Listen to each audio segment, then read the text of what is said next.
mga idol, may pinapano sa atin si Ace. Tingnan natin sa shop niya, sa bahay niya. Opo. Lag naman. Pinapapunta ako sa base niya.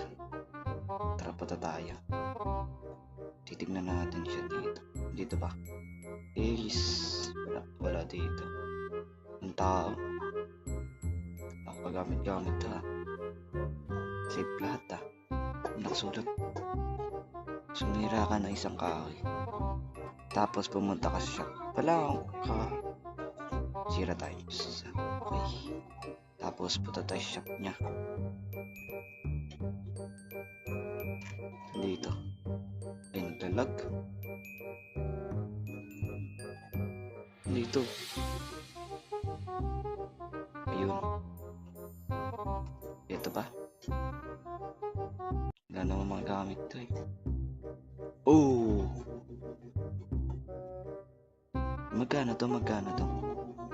Tingnan sa loob. Dito yun. Ayos yan. Bounty. Dito yun, ito. Dito? Sa taas yata yun. Ayun, ito. Saan naglalag?